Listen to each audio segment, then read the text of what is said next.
Hello friends, कैसे हैं आप सब लोग। आशा करती हूँ कि अच्छे होंगे। राधे राधे। और देखिए, जो हमारे बोर्ड परीक्षार्थी हैं 10 और 12 वाले, तो उनकी जो देखिए एग्ज़ाम डेट हो या प्रैक्टिकल डेट हो, जो भी है वो सभी डेटें जो अब देखिए कंफर्म हो चुकी हैं। आयोग की तरफ से लेटर वगैरह आ चुके हैं। तो देखिए जो बोर्ड परीक्षार्थी हैं, मतलब जो उनका प्रैक्टिकल डेट वगैरह है वो जैसे 23 जनवरी से 31 जनवरी के बीच में मतलब निर्धारित है। तो और जो आपकी मतलब बोर्ड परीक्षाएं हैं लिखित, वो जो है आपकी मान लीजिए फरवरी में मतलब हैं, 24 फरवरी से ऐसे 12 मार्च तक के बीच में है। तो अब देखिए आपके पास जो है बिल्कुल समय बिल्कुल भी कम बचा हुआ है, और आप जो इन बचे हुए समय का आप अच्छी प्रकार से यूटिलाइज कर सकते हैं, और तो आप अच्छा स्कोर भी कर सकते हैं। क्योंकि जैसे हाई स्कूल वाले जो परीक्षार्थी हैं उनमें जो होते हैं 6 सब्जेक्ट होते हैं, 6 विषय होते हैं अपने यूपी में।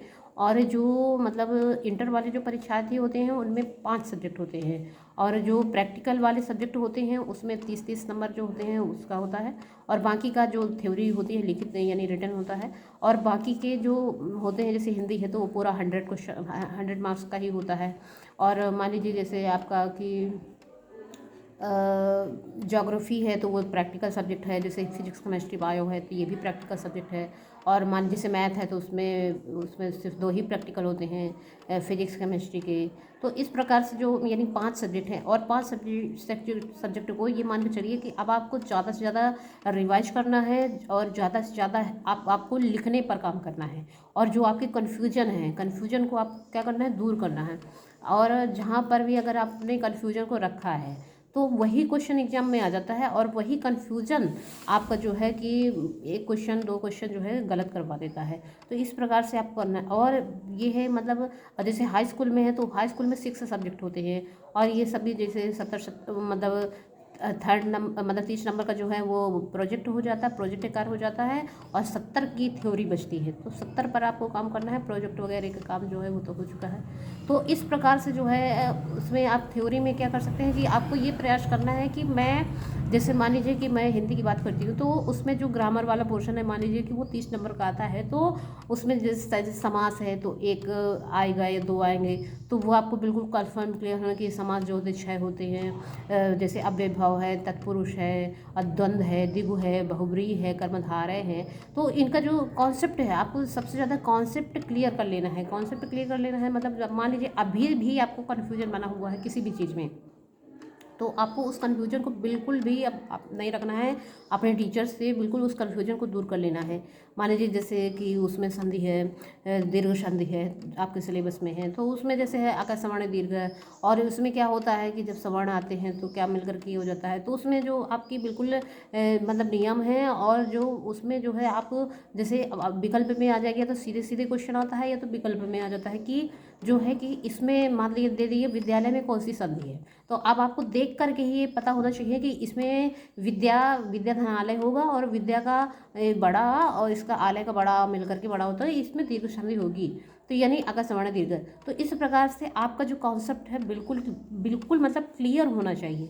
तब जा करके आप जैसे मान लीजिए कि लंबा उदर है जिसका, तो उसको क्या इसमें कौन सा समास होगा, तो उसमें कौन सा समास होगा, उसमें बहुब्रीहि समास होगा।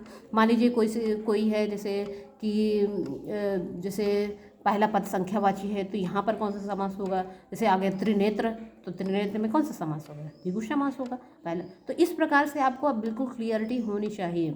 जैसे मान लीजिए तत्सम तद्भव वाले शब्द हैं, पर्यायवाची वाले शब्द हैं, तो ये अब आपको जो है उसको रिवाइज करना है, और अच्छी प्रकार से उसको देखना है कि आखिर वो लिखा कैसे जाता है। तो इस प्रकार से आपको करना है।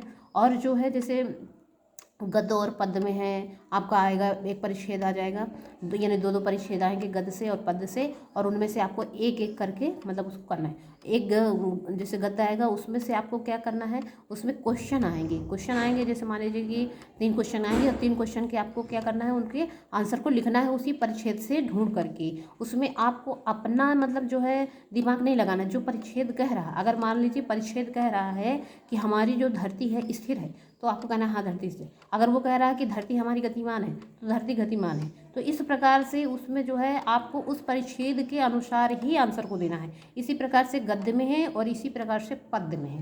तो इसमें गद्य और पद्य में क्या आएगा कि पूरा मतलब क्वेश्चन आंसर आता है।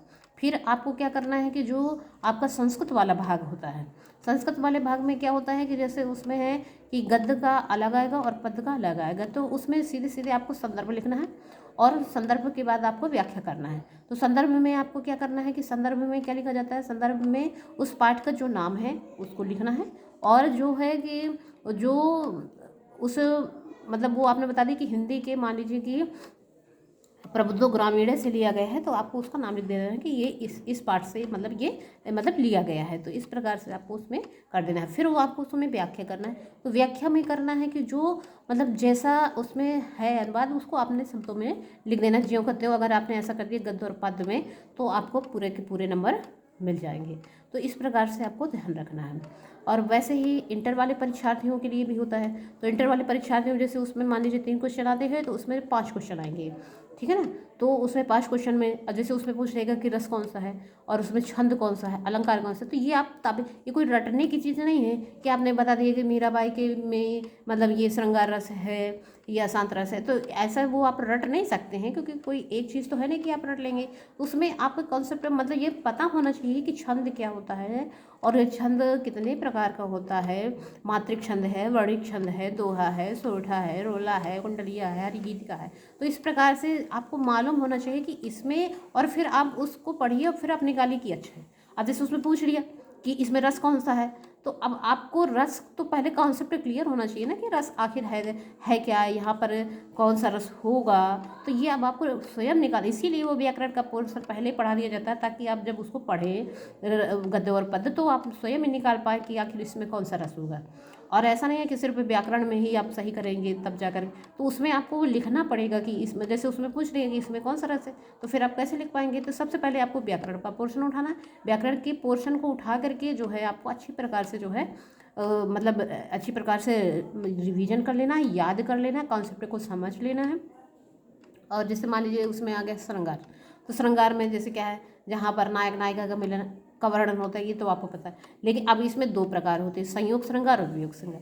संयोग श्रृंगार में क्या होता है कि संयोग श्रृंगार में ये होता है कि उसमें जहाँ पर नायक नायिका के मिलन का वर्णन होता है वहाँ संयोग होता है, और जहाँ पर विरह का वर्णन होता है, यहाँ जहाँ पर नायक नायिका अलग अलग होते हैं तो वहाँ पर वियोग श्रृंगार होता है। तो ये आपको कॉन्सेप्ट मालूम होना चाहिए, तब ही जा करके आप वहाँ पर ये मतलब क्लियर कर पाएंगे कि आखिर इसमें कौन सा रस है, कौन सा छंद है, कौन सा अलंकार है, ठीक है। तो इस प्रकार से ये आपको करना है। और इसी प्रकार से आपको जैसे है उसमें विभक्ति है, विभक्ति आ जाती है, जैसे साइंस वाले जो बच्चों में अनसीन पैसेज आ जाता है 10 नंबर का, तो उसको आपको ध्यान रखना है। और जो विकल्प वाले हैं क्वेश्चन आते हैं मतलब 4 विकल्प दे दिया और एक प्रश्न पूछेगा, उससे जो विकल्प सही होगा वो करना है। तो इस प्रकार से उसके लिए आपको क्या, जैसे कोई प्रसिद्ध राइटर है, लेखक हैं, उनकी प्रसिद्ध रचना है, किसी पर उनको पुरस्कार मिला है, और ये सारी चीज़ें आपको क्या इम्पॉर्टेंट आप कैसे जान पाएंगे, इम्पॉर्टेंट आप तब जान पाएंगे जब आप प्रीवियस ईयर को देखेंगे कि आखिर कैसे क्वेश्चन पूछता है। और अगर आप सोचेंगे कि उससे हम देखने क्या जरूरत है, तो पढ़ने के लिए फिर अथाह सागर है, आप पढ़ते रहिए और उसका फल आपको, हाँ आप ज्ञानी बन सकते हैं लेकिन एग्ज़ाम नहीं आप क्लियर कर पाएंगे। तो इस प्रकार से जो है आपको ये चीज़ करना है। और उसमें अब आपको क्या करना है, जैसे कि कथा साहित्य है, लाठी है और तमाम सारी चीज़ें हैं, तो उनको आपको करना है, ठीक है। ध्रुव यात्रा है और पंचलाइट है, बहादुर है, तो ये सारी चीज़ें आपको जो है करना है अच्छी प्रकार से। और जैसे खंड काव्य है, तो खंड काव्य से 3 से 4 प्रकार के क्वेश्चन बनते हैं और उसमें से जो है आपको एक क्वेश्चन लिखना होता है। जैसे मान लीजिए कि राजा दशरथ का चरित्र चित्रण कीजिए या श्रवण कुमार के चरित्र की विशेषताएं बताइए। तो इस प्रकार से आपको बिल्कुल मतलब जैसे आपको आपका नाम, मम्मी पापा का नाम, आपका पता, एड्रेस ऐसे याद रहता है, वैसे ही आपको बिल्कुल टिप्स पर याद होने चाहिए, ठीक है। क्योंकि वहाँ पर 3 घंटे का समय होता है और वहाँ पर सोचने का समय बिल्कुल भी नहीं होता है। तो इसलिए आपको उसमें क्या करना है, आपको रिवाइज करना है और मतलब उसको लिखना है। आपको दिमाग से ज़्यादा आपको हाथ चलना चाहिए, आपको ये बिल्कुल मान के मतलब चलना है। और उसमें एक निबंध आता है, तो निबंध जैसे है उसमें 5-6 निबंध आ जाते हैं, उसमें से आपको लगेगा तो ये तो सब पढ़ाया गया है, सब मुझे आता है, लेकिन आपको ये देखना है कि इनमें से मैं किस पर सबसे अच्छा मतलब क्वेश्चन मतलब निबंध को लिख सकता हूँ, और जितने शब्दों में कह रहा है आपको उतने ही शब्दों का निबंध लिखना है।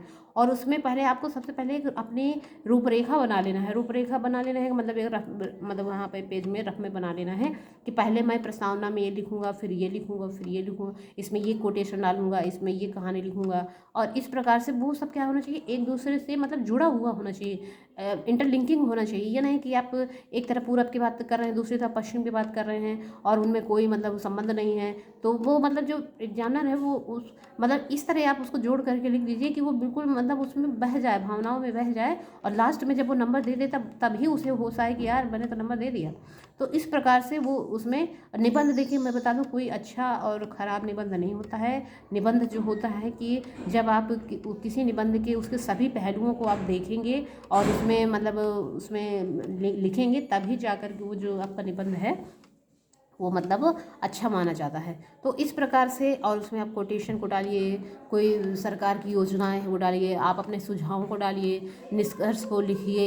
तो इस प्रकार से जब आप काम करेंगे तब जा कर के आप अच्छी बिना स्ट्रेस के जो है आप परीक्षाओं को मतलब दे पाएंगे। और जैसे प्रैक्टिकल है तो उसमें जो है आपको क्या करना है कि आपको अच्छी प्रकार से वाइवा तैयार कर लेना है और फाइल्स को अपने तैयार करना है, फाइल्स को चेक करवा लेना है और अपने जो प्रिंसिपल हैं उनसे सील वगैरह करवा लेना है। इस प्रकार से आपको चार्ट वगैरह जो भी है वो बना लेना है। इस प्रकार से आपको बेसिक तैयारी, उसमें बेसिक चीज़ें जैसे वाइवा में पूछते हैं तो वो आपको बिल्कुल जो है बिल्कुल उसमें तैयार हो जाना है।